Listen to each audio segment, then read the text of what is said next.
Students, आज का हमारा टॉपिक है educational psychology. Educational psychology word दो शब्दों से मिलकर बना है, एजुकेशन और साइकोलॉजी। एजुकेशन शब्द का अर्थ होता है सीखना और सिखाना, जबकि मनोविज्ञान का अर्थ होता है व्यवहार का विज्ञान। अर्थात एजुकेशन साइकोलॉजी के अंतर्गत हम बच्चे को इस तरह से सिखाते हैं जिससे कि उसके व्यवहार में परिवर्तन हो। प्रसिद्ध मनोवैज्ञानिक क्रो एंड क्रो का कहना था कि व्यक्ति जन्म से वृद्धावस्था तक जो कुछ भी सीखता है, जो कुछ भी अनुभव करता है, वो सब शिक्षा मनोविज्ञान के अंतर्गत आते हैं। अर्थात यहाँ एजुकेशन का संबंध सिर्फ विद्यालयी शिक्षा से नहीं है। शिक्षा वो है जो हम फॉर्मल, नॉन फॉर्मल, इनफॉर्मल सब रूप में लेते हैं, यानी कि हम अपने जन्म लेने के बाद से जो सीखना शुरू करते हैं और अपने मरने तक जो कुछ भी सीखते हैं वो सब हम एजुकेशनल साइकोलॉजी के अंतर्गत ही आता है। अब हम आते हैं importance of educational psychology. In points को हम क्लियर करते हैं। फर्स्ट पॉइंट है emphasis on the child centred education. पुराने जमाने में शिक्षा शिक्षक केंद्रित थी, जबकि एजुकेशन साइकोलॉजी के योगदान से शिक्षा बाल केंद्रित हो गई है। पहले शिक्षक को महत्व था, यानी कि अगर हम देखें तो पुराने एजुकेशन सिस्टम में खाली गुरु को प्राधान्यता थी। जो गुरु कहता था उसी को छात्र को मानना होता था, जबकि वर्तमान समय में जो शिक्षा प्रणाली है वो छात्र केंद्रित है, यानी अब इम्पोर्टेंस स्टूडेंट को है, ना कि टीचर को। टीचर को स्टूडेंट की एज का, उसकी नीड का, उसके इंटरेस्ट का ध्यान में रखते हुए उसे पढ़ाना है, ना कि शिक्षक को अपने अनुसार पढ़ाना है। सेकंड टॉपिक है to understand development characteristic of a child, यानी कि बच्चे की विकास की अवस्था को समझना। एजुकेशन साइकोलॉजी सिर्फ यही नहीं बताती कि हमें बच्चे को किस तरह से पढ़ाना है, बल्कि ये भी बताती है कि किस एज पर हम बच्चे को किस तरह से पढ़ाएं कि उसका ज़्यादा से ज़्यादा विकास हो। इसीलिए मनोवैज्ञानिकों ने बालक के विकास की अवस्था को 4 भागों में बांटा है।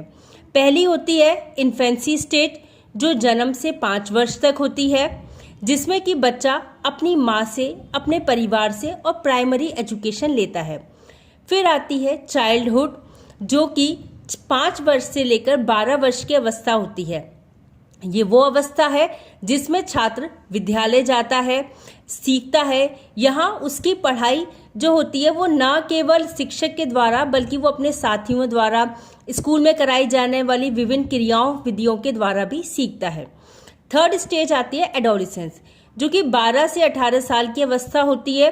ये बहुत ही महत्वपूर्ण अवस्था होती है। इस अवस्था में छात्र को काफ़ी कुछ उसके अंदर शारीरिक परिवर्तन होते हैं, मानसिक परिवर्तन होते हैं, और साथ ही ये वो एज होती है जब बच्चा अपने कैरियर के पॉइंट पे भी होता है।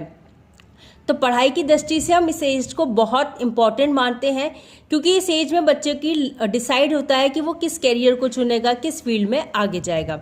और चौथी स्टेज होती है एडल्टहुड, जो 18 साल के बाद आती है।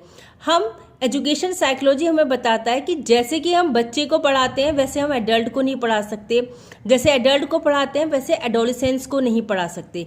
यानी हम जब भी पढ़ाएं तो हमें क्या ध्यान रखना है कि हम किस लेवल के स्टूडेंट को पढ़ा रहे हैं। थर्ड पॉइंट पे आते हैं knowledge of individual difference. Individual difference का मतलब होता है हर छात्र एक दूसरे से भिन्न है। अगर हम किसी कक्षा में जा रहे हैं और हम ये सोचें कि हमारे सारे छात्र एक से होंगे तो ऐसा संभव नहीं है। हर छात्र अपनी इंटेलिजेंस, यानी कि अपने IQ में, अपने नेचर में, अपने एटीट्यूड में, अपने इंटरेस्ट में, अपनी एबिलिटी में दूसरे से हटके है। यही इंडिविजुअल डिफरेंस है।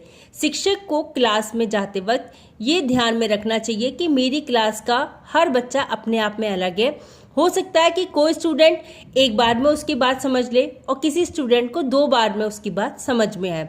ये सब इंडिविजुअल डिफरेंस के कारण ही होता है। Next point is knowledge of effective teaching method. शिक्षण मनोविज्ञान ने न केवल शिक्षा मनोविज्ञान की विभिन्न विधियां बताई हैं, बल्कि उनको हम किस तरह से अप्लाई कर सकते हैं ये भी बताया है। अगर हम प्राचीन शिक्षा प्रणाली से कंपेयर करें तो शिक्षा पहले जो होती थी वो श्रवण और मनन के द्वारा ही होती थी, यानी जो गुरु होते थे वो छात्र को उपदेश देते थे और छात्र उन उपदेशों को अपने जीवन में अप्लाई करते थे। लेकिन वर्तमान समय में हमें शिक्षा मनोविज्ञान ने बहुत सारी विधियां दी हैं जिससे कि हम छात्र को पढ़ा सकते हैं। प्ले मेथड, एक्टिविटी मेथड छोटे बच्चों के लिए, demonstration method, observation method, excursion method childhood stage के बच्चों के लिए। इसके साथ ही आपका लेक्चर मेथड, लेक्चर कम डिमॉन्स्ट्रेशन मेथड, लेबोरेटरी मेथड अलग साइंस के स्टूडेंट के लिए। तो इस तरह हर बच्चे के लिए अलग अलग टीचिंग मेथड जो दिए गए हैं, ये शिक्षा मनोविज्ञान का ही योगदान है। नेक्स्ट हम आते हैं knowledge of the problem of child. शिक्षक का काम खाली छात्र को पढ़ाना ही नहीं है कि वो उसको खाली किताबी ज्ञान दे, बल्कि उसकी समस्याओं को समझना और उसकी समस्याओं का समाधान करना भी एक शिक्षक की महत्वपूर्ण कर्तव्य है। तो शिक्षा मनोविज्ञान हमेशा शिक्षक को ये बताता है कि आप किस तरह अपने स्टूडेंट को समझेंगे और उसकी समस्या का समाधान करेंगे। स्टूडेंट को खाली पढ़ाइए ही नहीं, बल्कि उसकी विभिन्न समस्याओं का समाधान करिए, जिससे कि वो आगे जाके किसी भी तरह के कॉम्प्लेक्स में या किसी भी परेशानी में ना रहे। नेक्स्ट आता है प्रोवाइड गाइडेंस फॉर स्टूडेंट, यानी हमें स्टूडेंट को गाइडेंस भी देनी है। एक शिक्षक से अच्छा गाइड कोई नहीं हो सकता।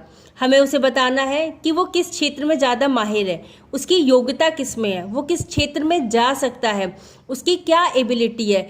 हर स्टूडेंट एक जैसा नहीं होता। जैसा कि हमने इंडिविजुअल डिफरेंस में पढ़ा, कोई बच्चा पढ़ाई में अच्छा है तो कोई स्पोर्ट में अच्छा होगा, तो कोई कला में अच्छा होगा, कोई डांसर अच्छा होगा, कोई सिंगर अच्छा होगा। तो शिक्षक का कर्तव्य है कि वो उसे गाइड करे कि वो किस क्षेत्र में आगे बढ़ सकता है और किस क्षेत्र में आगे तरक्की कर सकता है। Thank you student. इसके बाद का आगे के पॉइंट मैं नेक्स्ट वीडियो में आप लोगों के साथ शेयर करूँगी।